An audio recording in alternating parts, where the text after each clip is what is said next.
मेरे साथ मुफ्ती अफरोज़ आलम कासमी साहब हैं, जो चीफ़ काज़ी निकाह भी हैं और मरकज़ुल क़ुज़ात इंडिया के सदर भी हैं। महाराष्ट्र असेंबली इलेक्शन को लेकर काफ़ी गहमा-गहमी है। अब वोट जिहाद का भी नाम सामने आ गया है। उसी पर बातचीत करेंगे। आपकी अपनी एक शनाख्त है, आपकी एक आवाज़ होती है। आपसे इसी सिलसिले में हम बात करेंगे। महाराष्ट्र असेंबली इलेक्शन चल रहा है, वोटिंग 20 तारीख को होनी है और आखिरी मरहले में इलेक्शन है। अब वोट जिहाद का नाम आ गया है, आप कैसे देख रहे हैं? मैं अफरोज़ आलम कासमी, मुफ्ती अफरोज़ आलम दिल्ली से अर्ज़ कर रहा हूँ। मरकज़ुल क़ुज़ात इंडिया का चेयरमैन या सदर होने की हैसियत से मेरी राय में जो आपने सवाल किया है, वो महाराष्ट्र का मौजूदा इलेक्शन है और झारखंड में भी इलेक्शन चल रहा है। दोनों इलेक्शन और फिर ज़िमनी इलेक्शन जो यहाँ आपके इसमें इंडिया में है, यूपी में ख़ास तौर मुख्तलिफ से शोबों यूपी में में और ख़ास तौर ख़ास से तौर पे और यूपी दूसरे में। जी। सूबों में, तो इन सब में सभी वोटरों को, मैं तो बिरादरान वतन से भी मुखातिब हूँ कि उनको ऐसी ताकतों को सपोर्ट करना चाहिए, ऐसी क़ुव्वतों को कि जिनके ताल्लुक़ से बाहमी भाईचारा, मोहब्बत, प्यार और वतन से जो ताल्लुक़ है, हुब्बुल वतनी जिसे कहते हैं, उसका बोलबाला हो, उसको फ़रोग़ मिले।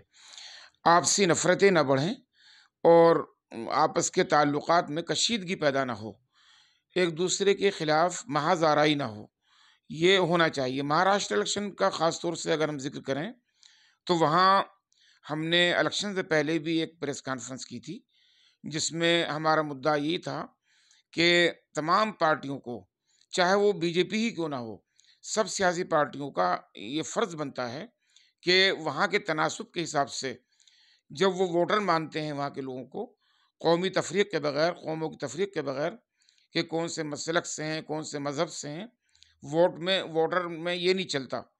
वोटर वोट देता है और अपने हक़ राय-दही का इस्तेमाल करता है। लिहाज़ा उनको मान-सम्मान देते हुए ज़रूरी होता है दलील के तौर पर कि उनको हस्बे आदाद व शुमार जो उनका बनता है, उसी हिसाब से उनको टिकट भी दिया जाए। लेकिन हमें देखने में मिला कि सेकुलर पार्टियों ने भी उनको नज़रअंदाज किया और इसी वजह से हमें ये कहने का मौका मिल रहा है इस वक़्त कि उसका ख़याल ना रखने की वजह से वो वहाँ जिस तरह से मुनसिफ़ाना इलेक्शन होना चाहिए था या होना चाहिए, उसमें हमारी उम्मीद पर वो खरे नहीं उतरती बात और उम्मीद के खिलाफ होती है। लेकिन जब इलेक्शन आता है, तो इलेक्शन में ख़ास तौर पे उलमाए किराम की तरफ से एक अपील की जाती है, बीजेपी उसको मुद्दा बनाती है। अभी मौलाना सज्जाद नोमानी साहब की एक पूरी प्रेस कॉन्फ्रेंस है, उनका वीडियो सोशल मीडिया पर वायरल हो रहा है और उसके बाद बीजेपी लीडर किरीट सोमिया ने इलेक्शन कमिश्नर को ख़त लिखकर शिकायत की है कि ये अ, मज़हब की बुनियाद पर लोगों को बाँटने की और तक़सीम करने की कोशिश कर रहे हैं। आप इसको कैसे देखेंगे? देखिए, मुझे अभी आपने बताया, इत्तेफ़ाक से मेरी नज़र से उनकी खबर नहीं गुज़री थी। वहाँ सज्जाद नोमानी हमारे लिए काबिल एहतराम आलिम हैं।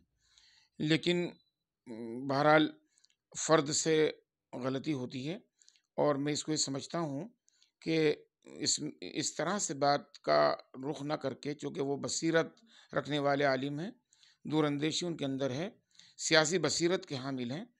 उनको चाहिए था कि वोट हमारा डिवाइड भी ना हो और पोलराइज़ल जिसे बोलते हैं, वो ना हो। इस लिहाज से उनको ये चाहिए था कि वोट के सिलसिले में अगर वो अपील करते या कोई बात कहते, तो ऐसे कहते कि सेकुलर पार्टियों को वोट दें, सेकुलर को, और जहाँ सेकुलर पार्टियाँ अपने उसमें खरी ना उतरें या उनके उम्मीदवार जो कैंडिडेट हैं वो इस मिजाज के ना हों, तो वहाँ आज़ाद उम्मीदवार भी खड़े हैं, उनको सपोर्ट किया जाए और ये बेहतर रास्ता था। ये भी बात सामने आई कि जब बीजेपी की तरफ से शिकायत की गई, तो मौलाना सज्जाद नोमानी साहब का भी बयान आया है। उन्होंने इस तरह की खबरों की तरदीद की है। उन्होंने कहा कि हम मज़हब की बुनियाद पर लोगों को नहीं बाँटते हैं। हाँ, हमने अपने हिसाब से लोगों को वोट देने की अपील ज़रूर की है। लेकिन जिस तरह की जो बातें सामने आ रही हैं या बीजेपी जो मुद्दा बना रही है, उससे वो इनकार कर रहे हैं। आप इसको कैसे देखेंगे? बस अपना-अपना चश्मा और ऐनक होता है लोगों के समझने का और उनका अगर बीजेपी को ये शिकायत है उनसे, तो उस सिलसिले में उनसे बात करें दो-बदू, और जो कुछ उनकी राय आए, उस सिलसिले में तरदीद हो या तस्दीक हो, इसमें मैं तो कुछ और ज़्यादा नहीं कह सकता। जी।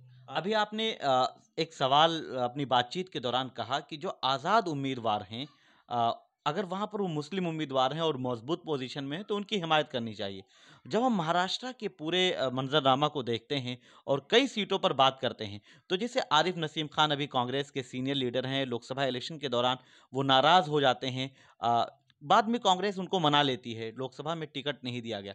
वही सूरत-ए-हाल इस इलेक्शन में भी देखने को मिला।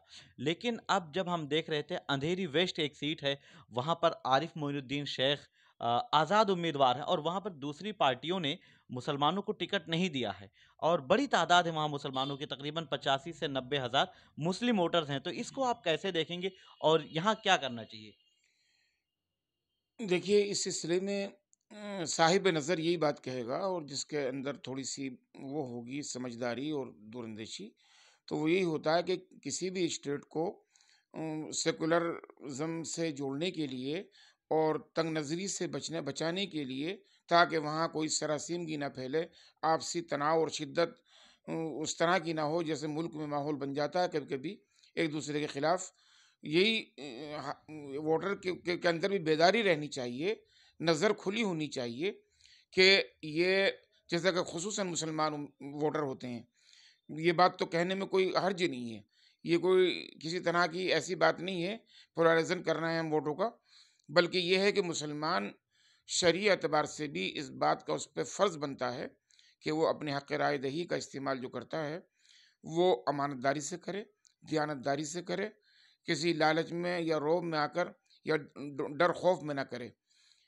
आज़ाद उम्मीदवार की जहाँ तक आपने बात कही है, जैसे कि मैं ये कहता हूँ कि समाजवादी पार्टी के जितने उम्मीदवार हैं, उन सब में ज़ाहिर बात है 5-6 उम्मीदवार जो भी खड़े हुए हैं, अबू आसिम आज़मी समेत, इन सब का ज़ाहिर बात है और पार्टियों के मुकाबले में बेहतरीन किरदार है, और उनकी खिदमात को सराहते हैं वहाँ के वोटर। लगातार वो मुस्तकिल कामयाबी और फ़तह हासिल करते हैं। तो ऐसे ही अगर एक नाम अगर आरिफ मोहिउद्दीन शेख का भी आज़ाद उम्मीदवार से आ रहा है, कांग्रेस ने उनके साथ ज़ाहिर बात है कि अपने हिसाब से, अपने ख़्याल से और अपने ज़ाविये से उनको जाँचा होगा, और वो पूरे न उतरने की वजह से उनको वोट से, टिकट से महरूम किया। तो उनको वो अपना हक़ समझ कर के वो इलेक्शन के मैदान में कूद गए हैं। तो मैं समझता हूँ कि आरिफ मोहिउद्दीन शेख, मैं ज़्यादा उनके बारे में बहुत गहराई से नहीं जानता अभी डीपली, लेकिन मुझे जैसा कि बताया गया और जैसा कि हमारे निसार भाई ने बताया और लोगों ने बताया इस चैनल के माध्यम से, मैं भारत एक्सप्रेस के माध्यम से, यकीनन ये बात बहुत अच्छी है कि अगर इस सिलसिले में गौर व ख़ौज़ किया जा रहा है और उनके हक़ में अगर सेकुलर वोट, सिर्फ़ मुसलमान ही के नहीं, 90,000 के करीब वोट मुसलमानों के भी हैं, गैर मुस्लिमों के भी भाइयों के हैं।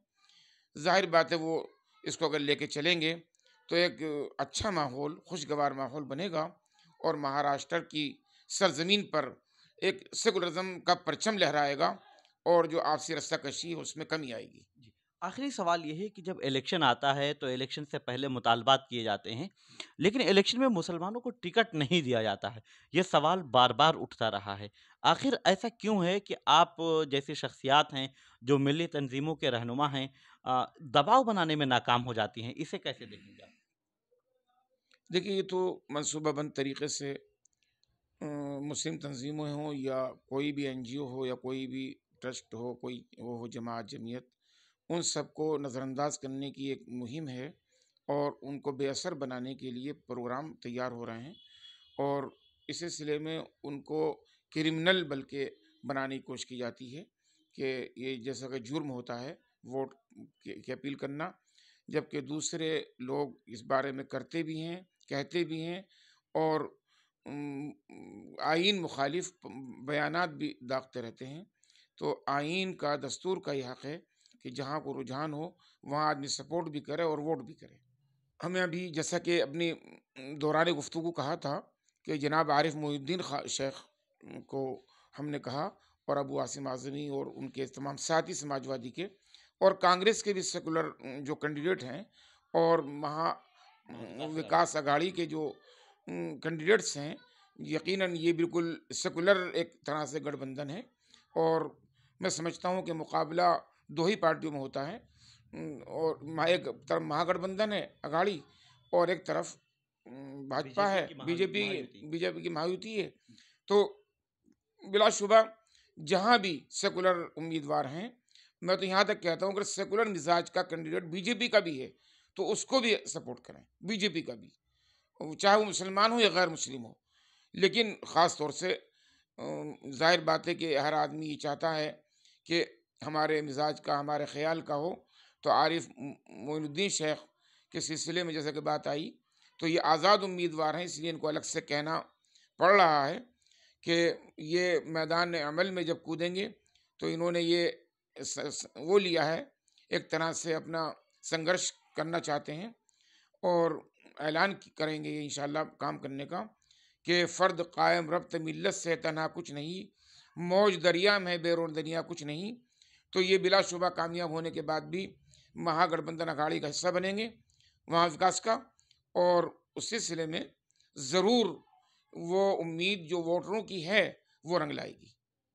बहुत शुक्रिया आपका वक्त देने के लिए और तफसीली बातचीत करने के लिए।